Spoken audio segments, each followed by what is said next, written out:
我哋咧都要測試下我哋自己膽量，喺消防處嘅潛水基地一個3米度嘅平台度跳落水池，刀傷啦、開腦啦、截肢嘅情況咧，身體上往往有啲好些微嘅變化咧，都係要一個好仔細嘅觀察，而往往就需要1-2秒嘅時間咧，就可以影響到一條生命㗎啦。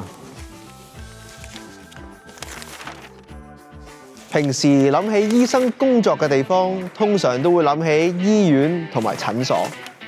但係有一啲非一般嘅醫生，會喺直升機上面或者喺公海嗰度救急扶危。呢種好特別嘅崗位就係飛行醫生。其實飛行醫生做啲咩嘅呢？係咪成日都要攞游繩吊落去救人嘅呢？今日我哋邀請咗以前嘅飛行醫生Hong Kong UMed 嘅教授為我哋解釋下飛行醫生嘅工作。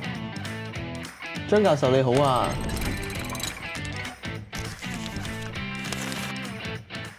想問咧，點解你一開始會想做飛行醫生嘅？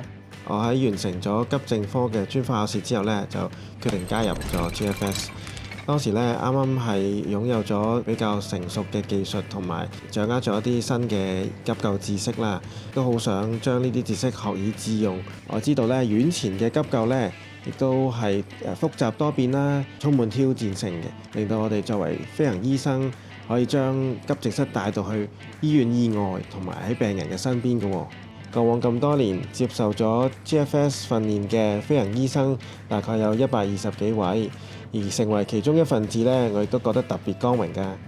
係咪一定要急症專科醫生先可以做飛行醫生嘅呢？其實唔係㗎，喺我哋飛行醫生嘅團隊入邊呢，其實仲有好多其他專科嘅，包括深切治療啦、麻醉科啦、外科啦、骨科啦、心胸外科啦、耳鼻喉科啦等等。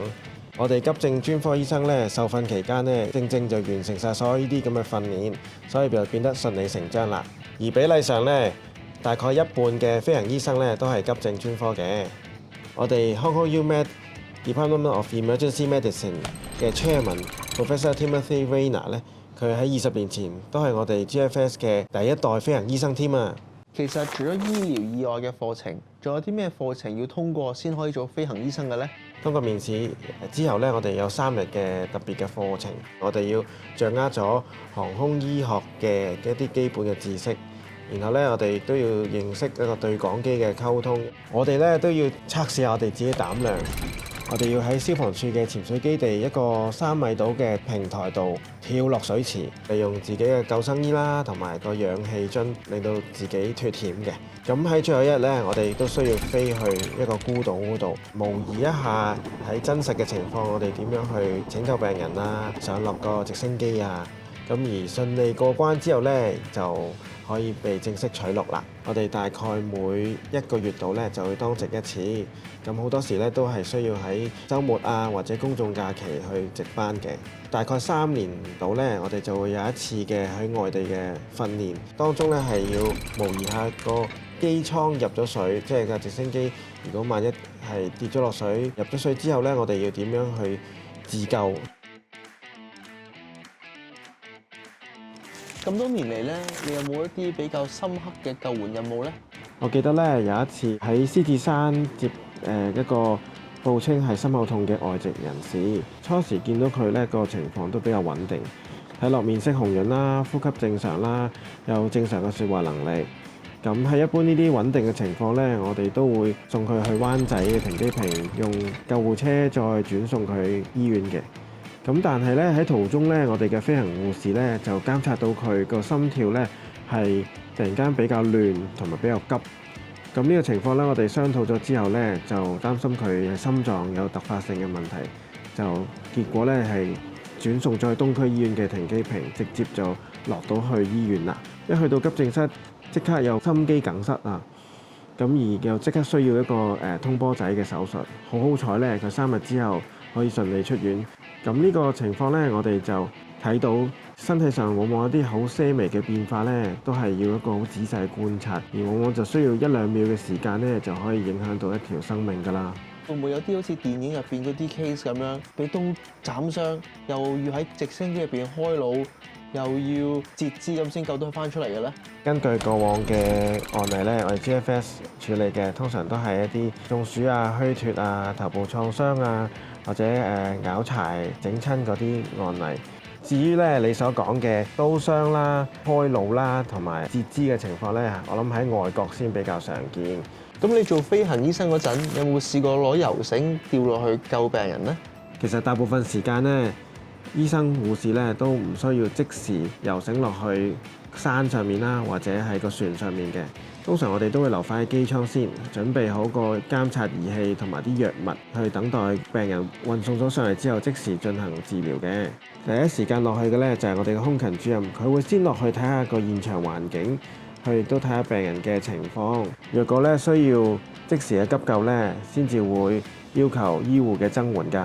喺2018年咧試過有一次，我哋咧收到一個 call， 就係喺公海上面有一艘貨船，由於收到嘅資料好有限，就知道有人士就係暈倒同埋受傷，咁我哋咧就已經要即時出動。當時嘅環境咧都漆黑一片啦，又落住雨，亦都相對好大風嘅，個船都係啷下啷下咁。我咧都差啲跣到喺個甲板上面啊！而咧現場環境咧都比較混亂。我哋收到嘅資料係個病人暈倒之後，曾經有接受過1分鐘嘅心外壓治療。有人話過佢係俾一個大嘅硬物撞到個心口。咁再加上咧船員同我哋溝通嘅時候咧，就講一啲唔係好正嘅普通話，所以咧我哋最終咧都係要靠自己嘅判斷力去做一個最終嘅決定。